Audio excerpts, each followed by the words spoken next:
Now, ladies and gentlemen, there are certain warning signs that we all need to be mindful of. You know, it's like when someone appears in your life and says, "I'm from the government and I'm here to help you." Well, another warning sign is any organisation with the term world in their name. So let's start with a couple, perhaps the World Health Organization to kick it off. That's the body that gave China a free pass on the Wuhan flu, while at the same time banking $500 million through issuing pandemic bonds. That's right, the World Health Organization was scheduled to repay investors around $500 million in early 2020, unless, of course, a pandemic was declared. The investors lost all their money, but that became the World Health Organization's gain. Then, of course, there's the World Food Programme. It too is part of the United Nations, and it actually won the Nobel Peace Prize in 2020. Now, all that sounds pretty impressive until you remember that Barack Obama won it in 2008 just for having the right skin colour. And despite spending $8 billion every year on hunger and strengthening resilience against climate change, there are still 850 million undernourished people in the world and around 780 million obese people. Clearly, we need more food socialism. Then we also have the World Meteorological Organization. It has a crew of 200 and it publishes an annual status of the World Climate Report, casting horror scenarios about greenhouse gases, climate change, sea level rise and sea ice. The 2019 report is a beauty. It essentially says that the Australian bushfires of that year were due to climate change and makes no mention of the arsonists or the Greens insistent on terrible land management policies. By the way, according to the WMO, climate change is also responsible for drought, floods, storms and weather-related damage. Now that made me wonder what caused them before the Industrial Revolution, or before mankind for that matter. But we're also fortunate enough to have the World Tourism Organization, which has, and I quote, a one planet vision for responsible tourism. These include the vital buzzwords social inclusion and climate action. It even has some pretty cool hashtags, responsible recovery and build back better.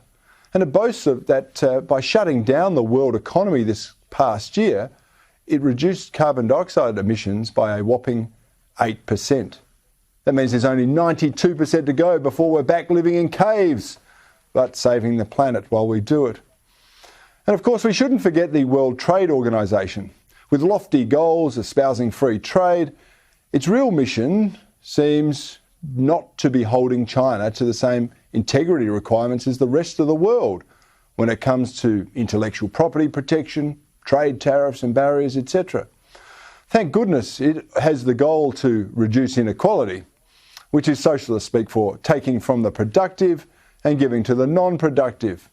Someone needs to tell them about history. It shows it never works.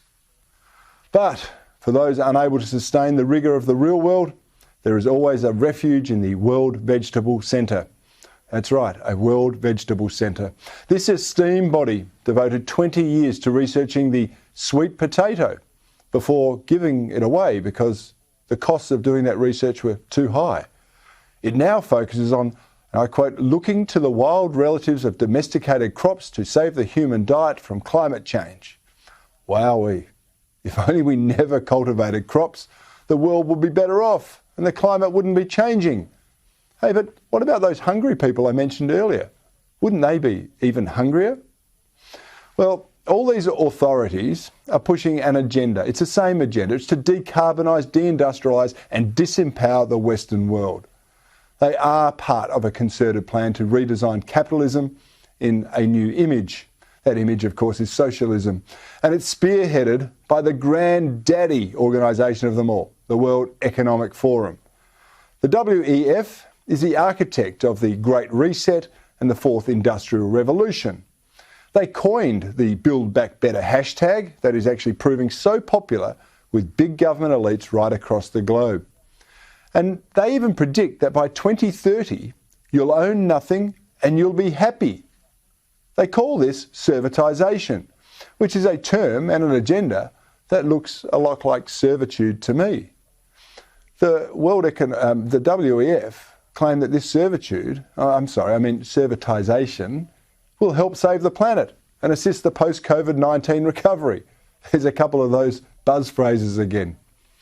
However, servitisation begs the question, if you don't actually own anything, who will own what you're renting? Well, the answer lies within the WF Premier Forum, that's at Davos. Davos is the gathering of global elites, including big business CEOs, industry chiefs, government leaders, bureaucrats, and multi-billionaires with political agendas. Under the WF vision, the Davos attendees will own what you'll be renting. And trust me on this, it's not going to be a philanthropic enterprise. They'll all be looking to make more money than they currently do, and actually to take more control of your life under the guise of equality. By reducing you to a mere user rather than an owner, the world does actually become more equal, because it will concentrate power, authority and money in the hands of a tiny few, while the rest of us become mere economic vassals for these oligarchs. So make no mistake, servitisation is just a new name for economic slavery. It's socialism on a global scale.